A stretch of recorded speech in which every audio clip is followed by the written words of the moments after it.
On this month's episode of Outlook TV, Hot Smudge Sundays with Connie Smudge. In Toronto, Sharon Needles get freaky with Mark Kenneth Woods for Fit and Fly. Angus Prott checks out Dining Out for Life. And much, much more. Hello and welcome to Outlook TV. I'm Rebecca Wyman. And I'm Dan Doomshaw. Outlook TV is the program that brings you queer stories from across the nation, starting right here in Vancouver and sweeping east. And we're coming to you tonight from a brand new set. Whoa, we got new digs and we are excited about them. Look at how tech savvy we are with the TVs and the screens. You know what else is really fun? Hot Smudge Sunday. Ooh, Hot Smudge Sunday sounds like a brunch menu item. It's true. The unstoppable Connie Smudge hosts brunch bi-weekly. That's right, at the Scarlet Tapas Lounge, and we were there to catch Connie in all the hot, smudgy action. Con? Oh, hi, kittens. It's your intrepid reporter, the unstoppable Connie Smudge, here on the corner of Davie and Granville in downtown Vancouver. Have I got something for you, kittens? We've got a brunch that's been happening since November, and I want to show you everything. It's called Hot Smudge Sunday. All of you.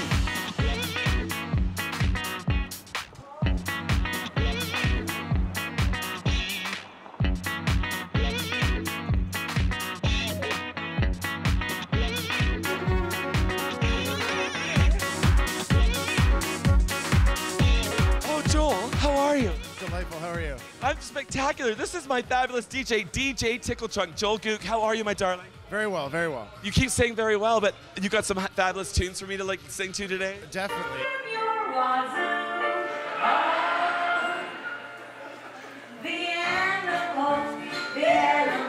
Turn it up! You guys have been coming here for weeks. What is your favorite part about Hot Smudge Sunday? Well, besides you, obviously. Everyone always says that.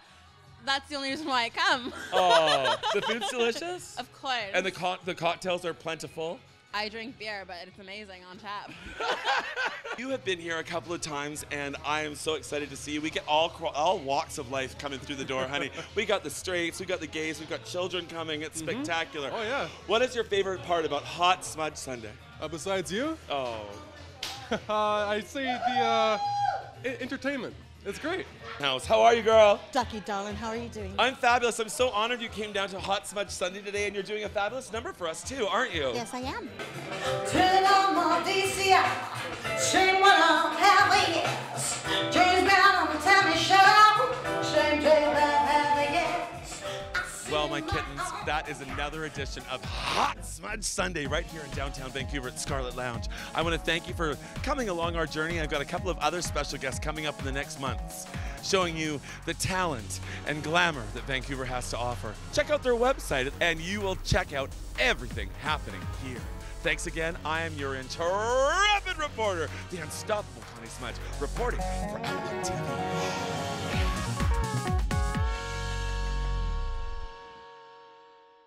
So Dan, March doesn't just mean St. Patrick's Day. It also means dining out for life. Oh, I love dining out. What's dining out for life? Well, it's an annual event where people go to restaurants and the restaurants donate part of the proceeds of that evening to AIDS-related organizations. Oh, so I can go and eat out and then part of my bill goes to charity. Exactly. Well, I'd like to hear more about this. Perhaps we could send a reporter and... Angus Prott. Angus. Let's send him. Center for Living in Vancouver's West End for Dine Out for Life 2013, the official media launch. Let's go inside and see what's happening. The Diamond Center for Living is home of Friends for Life. It's where we offer all our programs. Wellness Services Manager Craig Matsupisot gives us a little tour. This is where all of our treatment rooms are. All of our services are provided in these 4 rooms. Each room has its own identity, but yet they're all used multiply. Like you can see an acupuncturist in any one of these rooms. You may receive a massage in any one of these rooms. How does Dining Out for Life work to benefit Vancouver Friends for Life and A Loving Spoonful? The concept is really simple. On Thursday, March 7th, we're inviting people from across the Lower Mainland to visit any one of our many participating restaurants from Whistler to White Rock. 25% of your food proceeds will be donated to people living with HIV and AIDS here at Friends for Life, as well as at A Loving Spoonful. This is a major event for us, and it's even a more special event because we're partnered with our sister organization, Loving Spoonful. A Loving Spoonful's been in existence for about 23 years, so it was started by Easter Armis a long time ago where she was making meals out of her kitchen, and now we're serving over 100,000 meals per year. There's a lot of funds generated from this particular event, and what we do with the funds is we use the money to purchase meals and fresh fruits and vegetables to distribute to those living with HIV and AIDS. So this will buy hundreds and hundreds of meals for people in need. Chef Chris Whitaker from Forge Restaurant gives us a little taste of what can be expected from their Dining Out for Life menu. We're offering a selection of canapes that represent our menu at Forge. So this is a representation of our local beet salad with goat cheese puree and Agassiz hazelnuts. Please check out diningoutforlife.com or friendsforlife.ca. For Outlook TV, this is Angus Pratt in Vancouver.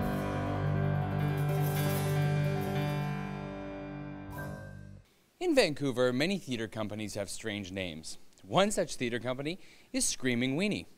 And I understand you recently hosted a cabaret for them, Rebecca. I did. It was called the Screaming Weenie Cabaret, and it was a fundraiser for their new play that's coming out later this month called Unstuck. Well, don't think that you could go and host an event in Vancouver without Outlook TV sending a reporter to cover the story. We sent Laura to check it out. Tonight marks the first edition of the Screaming Weenie Cabaret. This event showcases a variety of queer and trans talent. I can be there in 10 minutes. And then he responds to me with the holy grail of internet hookups. The address. Mark Bentley Cohen has brought his one-man show, Bi, Hung, Fit, and Married, to the Screaming Weenies Cabaret. Tell us about your performance. Well, this is a slightly truncated version of my Fringe Festival show. It's a story about a man coming to terms with his bisexuality within the confines of marriage and fatherhood. And yes, it is autobiographical. What advice do you give to couples that are interested in developing a polyamorous relationship? Well, I would say that when we started out, we didn't really know that we were doing polyamory or opening our relationship. We were just kind of going through what it is that we were going through. And it almost felt like after a while that we'd been sold this, bill of goods with monogamy, because everything that we encountered along the way was completely counterintuitive. Rather than, sort of driving us apart, it brought us together. I want to go back to a time when there were blue lights in the basement. Y'all know what I'm talking about. What will you be bringing to the stage tonight? Well, tonight I thought I'd give you a little glamour, a little Dinah Ross into Donna Summer tonight. It'll be a lot of fun. How did you discover your talent for poetry? My talent? Well, I guess my talent, my writing is tied to my feminine side, and I guess I went through so much adversity as a trans woman that my pen was like my only friend at many times, especially when homeless and just dealing with a lot of adversity, a lot of violence and, trauma. And it's now helped me to heal from a life of, living on the street as a sex worker, and all that can bring in with a drug addiction. Screaming Weenie actually is Vancouver's only professional queer theatre company that's been around for over a decade. We produce 1 or 2 plays a year that focus on showcasing stories with queer themes that have universal applications. So basically stories that may be about gay or lesbian or trans characters, but have themes and messages and ideas that resonate with everyone in our audience, regardless of who they are or where they come from originally. Screaming Weenie Productions has put on this fundraiser cabaret for their upcoming show Unstuck from March 16th to the 23rd. If you want to find out more about Screaming Weenie or get involved, check out their website, screamingweenie.com. For Outlook TV in Vancouver, this is Laura Shaw.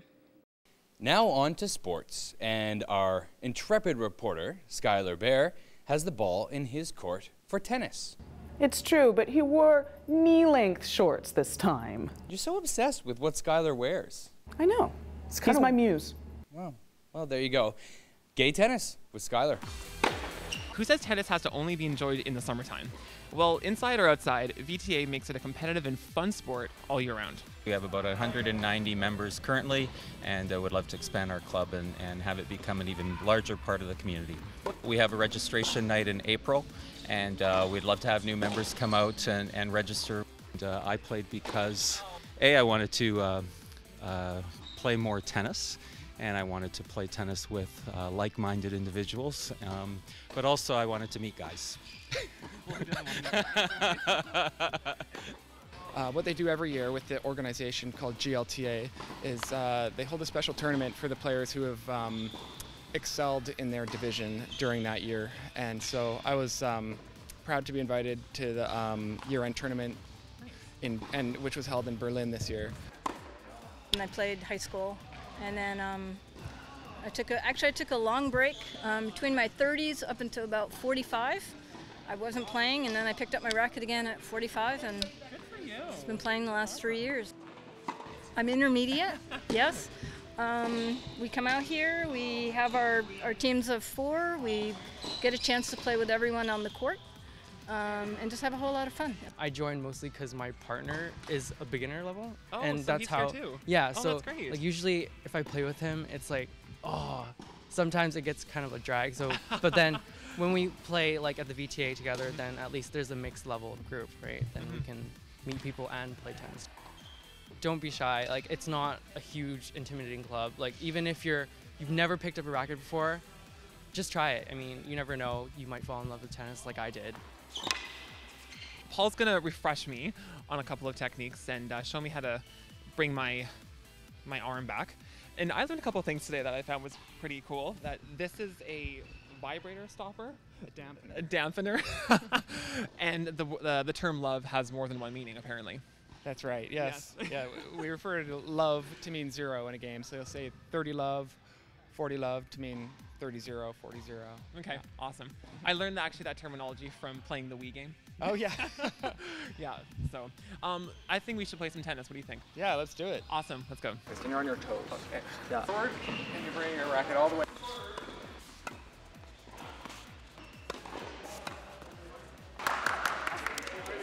Well, you've been a great coach, and I really enjoyed being with you guys today, and I'm so glad to see tennis is here all year round. Oh, it's our pleasure to have you, and thanks a lot for joining us. Absolutely. For Outlook TV Sports, this is Skylar Bear. Rebecca, all those balls in the air got me thirsty. I don't get it, but let's take a break anyway. Please stay with us. We'll be right back.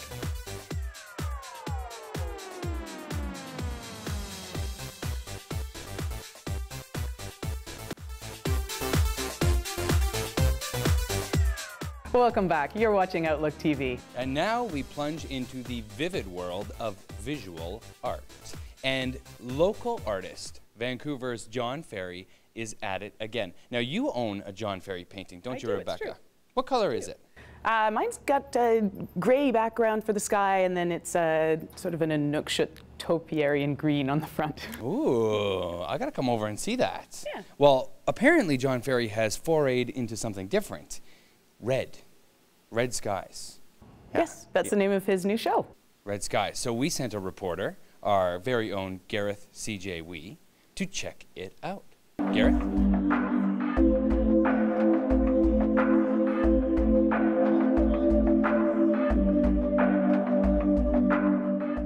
Painting is production time, so I'm not sitting in front of it going, what am I going to do, what am I going to do? Really, canvases are starting on a black canvas, then I take a black crink pen, which is like a graffiti pen, and I draw the image out. Really, that's where the magic happens, is that very first concept of what I'm going to do. Artist John Ferry's latest installment is called Red Skies.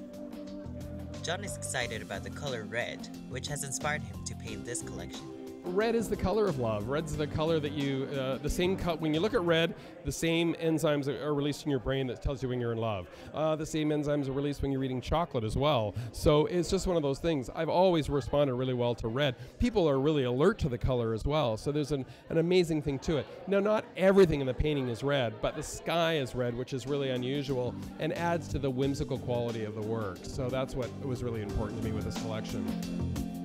The show was well received by the guests and has captured the vibrancy of Vancouver. I love that he captures Vancouver. You look at a painting and every one of them looks different to every person. You see something different every time you look at it. They're beautiful and vibrant, just like Vancouver. It's very John, to put it simply. I've seen his last exhibition, Physical Graffiti, and I really liked what he does with like urban landscapes. And so what he's done with the Red Skies exhibit has been really interesting to see, kind of coincidentally where I work and not far away from where I live, but put in this very dreamlike state that is, like I said, all John. I work hard at what I do, and I'm always making sure that, you know, I'm on the cutting edge of, is this reading, is this working? I have people that I meet with and mentors that help me with what I'm doing, but I make sure that what I'm communicating is solid. For Outlook TV in Vancouver, this is Gareth CJB. And next up, Dan, it's one of your stories. That's right, Rebecca. On our bench of talented reporters, we often don't think about the other skills that our team has and they bring to the table. One such reporter, Angus Prott. Did you know that he is the owner-operator and president of gayvan.com? I actually did, yes. Well, I didn't totally know that, and I didn't know what it was. So I sat down with him and found out all about the tourism industry, specifically the gay tourism industry, and how we are luring all those hot, rich gay tourists to YVR to spend their money. Excellent. And I'm all for it. And to enjoy themselves, of course. Yes. Yeah. Over to me. For 10 years, gayvan.com has been drawing world travelers to the beautiful city of Vancouver. Angus Prott, a seasoned business owner in our community, moved from partnering in the Royal Hotel to creating gayvan.com. He works hard to keep it up to date and fresh. We update almost daily, and we like to have current information about what's going on in the community for people who are looking at Vancouver to see what can I do when I get there, where can I go, where can I stay, what can I eat. They also produce a biannual guide called Gay Friendly. We produce 2 annual print publications, the Gay Friendly Vancouver Guide, which this is our 10th annual edition, and we're currently working on the 11th annual edition, which comes out in April. And we do the Gay Friendly Canada publication. This is our 9th annual edition, and the 10th annual edition will come out in October.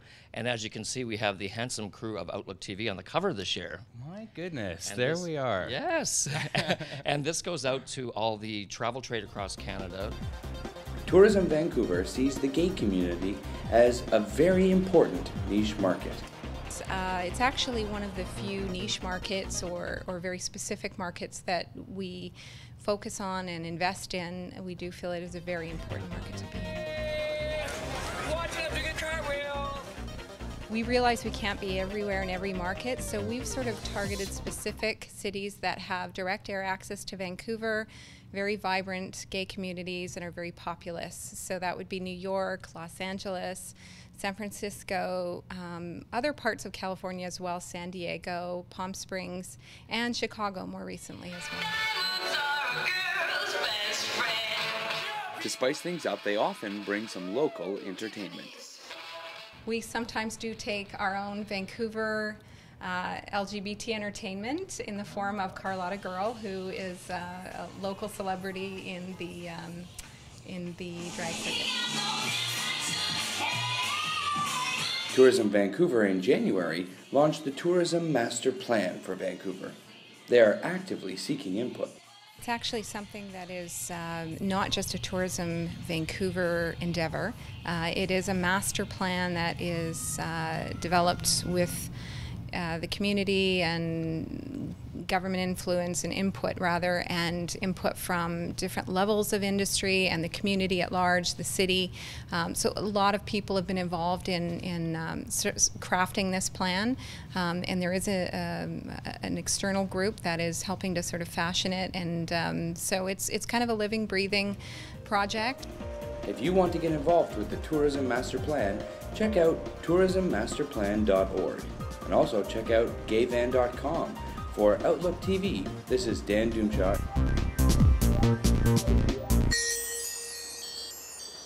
Stay right there, we'll be back.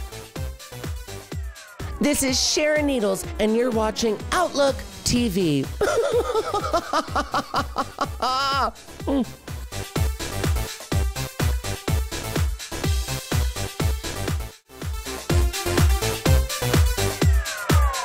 Welcome back to Outlook TV. What we have for you now is a continuation of a story that we first brought you in Whistler about an exciting first for Vancouver, for Canada, and for the world. It's true, The Switch is going to be the first transgender sitcom. That's right, and we have the executive producer and creator, Amy Fox, here in studio with us on our new TV set to answer some of our questions about The Switch. Hi, Amy. Hi. And now, can you tell us a little bit about The Switch? What's the plot? The Switch is an ensemble show about trans people in Vancouver, specifically in East Vancouver. The main character is Sue, who is an IT programmer who just came out at work and is suddenly evicted and unemployed. My landlord is subdividing my apartment, doubling the rent. I'm being rent-evicted. So along with reassigning my gender, I now have to reassign my postal code.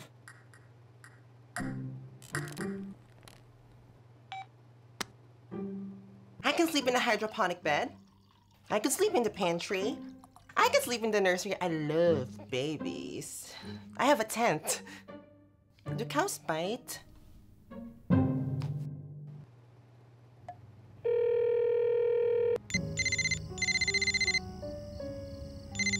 Whoever this is, now is not a good time. Sue here.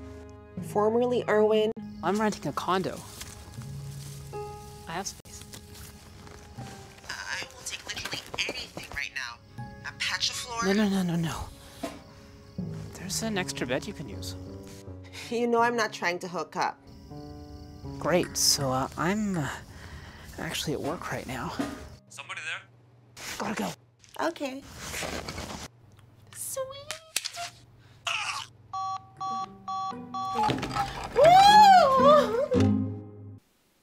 Something that I heard about The Switch was that all the trans characters are being played by actual trans actors. Is that true for the main character? Yes, there is a main cast of 7 characters, of whom there are 5 trans characters, all played by trans people. This is unprecedented for television. It's almost always the case that when there is a trans person in any prominent role on TV, they're played by a cisgendered, which is a word meaning non-transgendered, actor in makeup, and often not very well. Well, all the best with The Switch, Amy. We will be sure to tune in, and we invite you folks at home to tune in as well. And we're going to head back across the country to Toronto again. And guess who was there? Who? Sharon Needles. Ooh, I love Sharon Needles. RuPaul Drag Race's Season 4 winner. It's true. Mark Kenneth Woods got to talk to her. Oh, Sharon. Hello, Mark here. I am with the winner of Season 4 of RuPaul's Drag Race and the Queen of Haunt, Sharon Needles. Sharon, welcome. Thank you, Mark, and may I call you Mark of the Beast? You can. So you are currently on a tour across Canada. I'm basically promoting my new album, PG-13, and I'll be doing 3 or 4 numbers off that tonight. And there's a variety from pop to punk to ballads, and it's a real roller coaster of emotion and humor and me just spewing out pop culture from the Rolodex that I call my brain. Basically, a lot of fog, a lot of snow, a lot of coffins, a lot of vomiting. Due to my lack of talent, I use a lot of theatrics. Lack of talent, she says. She just released an album called PG-13, which you just mentioned, which is available on iTunes right now.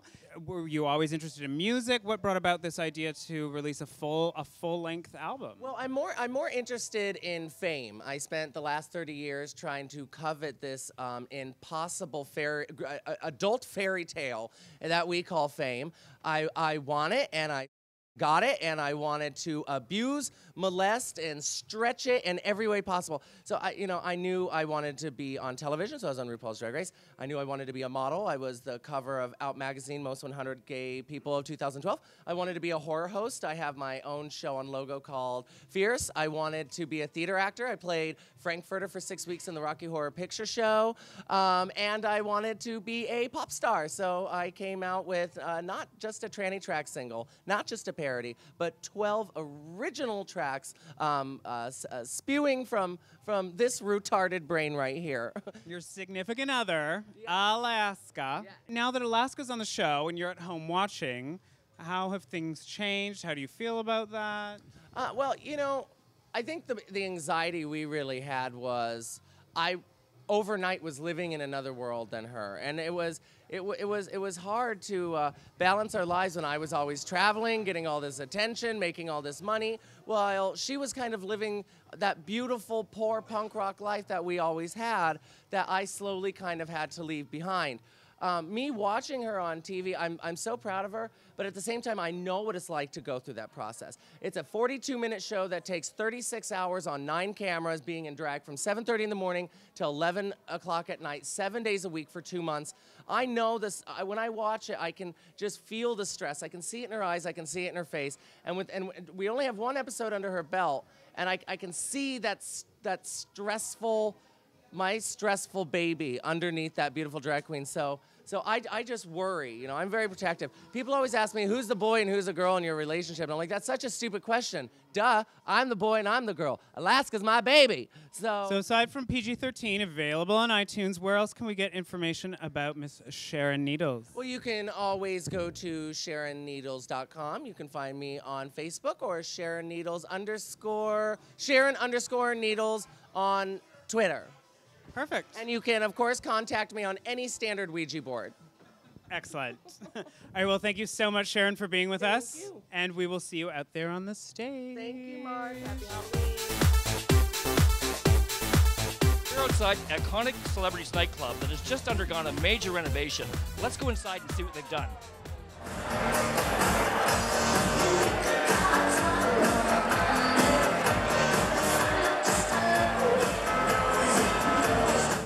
Well, over the past 2 months, since January 2nd, Celebrities has been closed. We've been under a major renovation, and as our slogan has said over the past 2 months, every icon needs a makeover.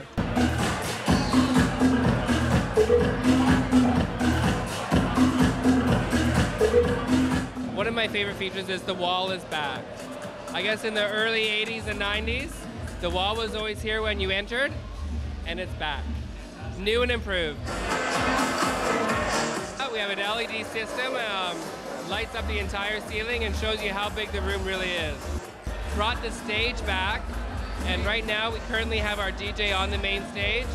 And if we do shows, we can do bands, you name it. The stage is always there, or it can be a DJ booth with a VIP section.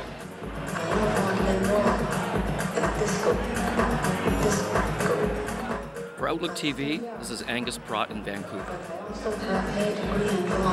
Well, unfortunately, we've run out of time again. But fortunately, we will be back next month with all new queer stories from across this great land. And in the meantime, you should like us on Facebook, follow us on Twitter, or join our team. That's right. The more people we have, the more we can cover. We're especially looking for camera people and editors. But don't worry if you don't have any experience, we'll teach you. That's right, come join our team. Just shoot us an email and one of our fabulous volunteer coordinators will be in touch. Until then, I'm Rebecca Wyman. And I'm Dan Doomshaw. Stay fabulous, Canada. We'll see you next month on Outlook TV.